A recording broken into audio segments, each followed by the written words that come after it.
베트남에서의 성적이 아주 긍정적으로 해석이 되는데요. 베트남 3대 자동차 메이커를 일단 일본 토요타, 우리나라 현대, 기아 이렇게 현대하고 기아차가 각각 판매량 2위하고 3위를 차지했고요. 그런데 흥미로운 점은 우리 한국 자동차가 아주 인기를 끌고 있다는 점이었습니다.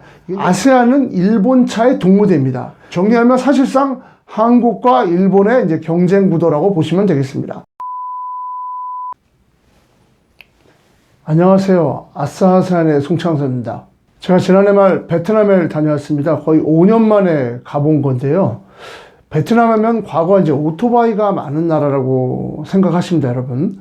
뭐, 틀린 말은 아니죠. 제가 5년 전 하노이 이제 호치민 일대를, 시내를 돌아다닐 때는 오토바이가 정말 많았습니다. 정말 엄청나게 많았던 걸로. 또 이제 출퇴근 시간에 이렇게 돌아다니는데 정말 오토바이의 물결이었습니다. 그런데 5년 만에 재방문해 보니까 뭐 정확히 제가 뭐 살펴본 건 아닙니다만 육안으로 보기에 차가 정말 많아졌다라는 느낌을 좀 받았습니다. 뭐 쉽게 생각해서 이제 베트남이 많이 이제 경제가 성장했고 이제 국민들 개개인의 소득이 높아지다 보니까 뭐 자연스럽게 오토바이를 타던 분들이 이제 차를 타게 되고 뭐 한 대가 두 대가 되는 뭐 이런 게 아닐까 생각이 드는데 어쨌든 굉장히 많은 차량이 이제 눈에 띄었습니다. 그런데 흥미로운 점은 베트남에서 우리 한국 자동차가 아주 인기를 끌고 있다는 점이었습니다. 이게 이제 최근에 나온 뉴스인데요. 잘 아시겠지만 아세안은 일본차의 동무대입니다.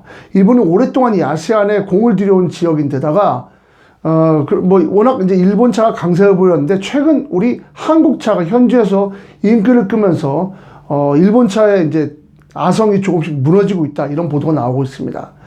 제가 지난번에 인도네시아에서 인기를 끌고 있는 우리 한국 자동차, 뭐 한국 자동차로 봤자 이제 기아 현대차죠. 소개한 적이 여러분 있을 것입니다. 여기 지금 이제 영상에 이렇게 보일 겁니다. 예, 있죠. 여기 궁금하신 분들은 여기 한번 들어가 보시고요.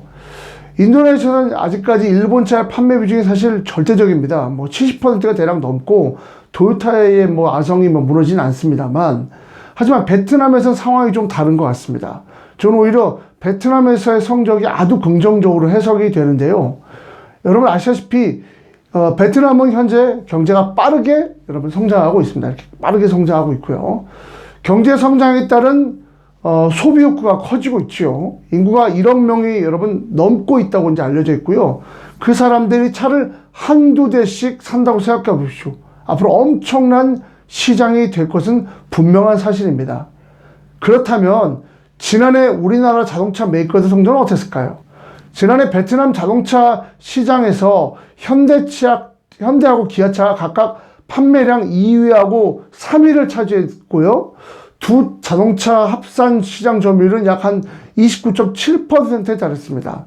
이제 어디서 통계가 나왔냐면 베트남 자동차 제조협회하고 현대 땅콩, 그러니까 현지에서 뭐 TC 모터라고 불리는 곳, 여기서, 그리고 빈페스트 자료, 여기가 이제 각자 시장 조사를 하는데 그 자료를 통계로 보니까요. 2022년 자동차 판매량은 한 해 전보다 전체적으로는 24.2%가 늘어났습니다. 뭐 코로나로 인한 경기 위축에도 불구하고 굉장히 늘어났다고 볼 수밖에 없고요. 일단 현지에선 베트남 3대 자동차 메이커를 일단 일본 토요타, 우리나라 현대, 기아 이렇게 세 개 메이커로 봅니다. 이들 3개 자동차 메이커가 전체 54.6%의 시장 점유율을 차지하고 있으니까 이제 절반이 넘습니다.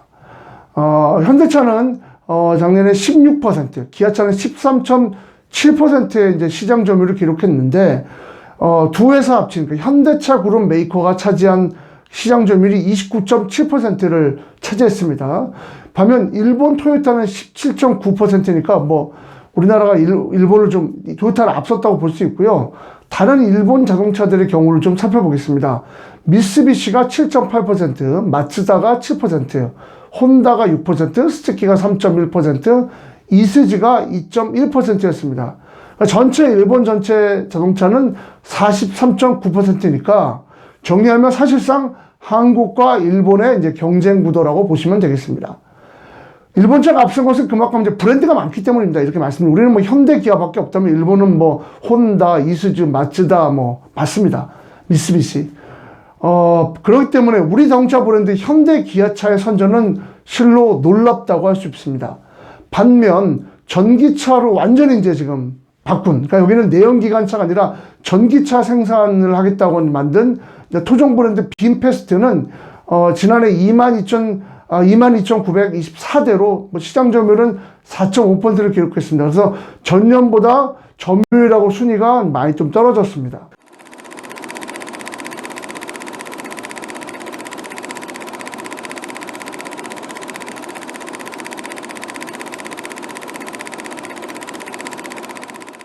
여러분, 올 2월 성적도, 지금 이게 최근 데이터인데, 2월 실적도 크게 나쁘지 않습니다.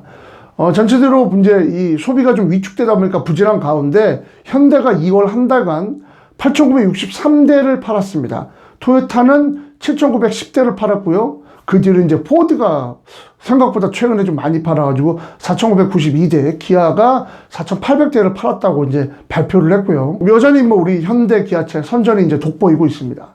최근 여러분 긍정적인 그런 건데 소식이 하나가 이제 들려지는 게 바로 이제 쌍용차, 그러니까 지난해 주인이 바뀌면서 사명을 이제 바꾼 KG 모빌리티라는 회사가 있습니다. 이 KG 모빌리티가 본격적인 베트남 시장에 도전했다는 소식입니다.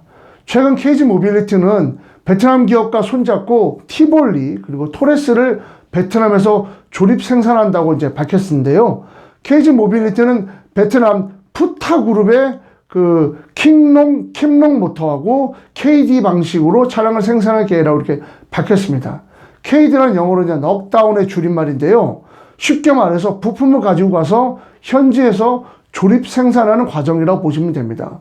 얼마만큼, 어느 정도 수준에서 이제 현지 조립 생산하냐에 따라 이제 뭐 CKD, 뭐 SKD, DK 등을 나누는데요.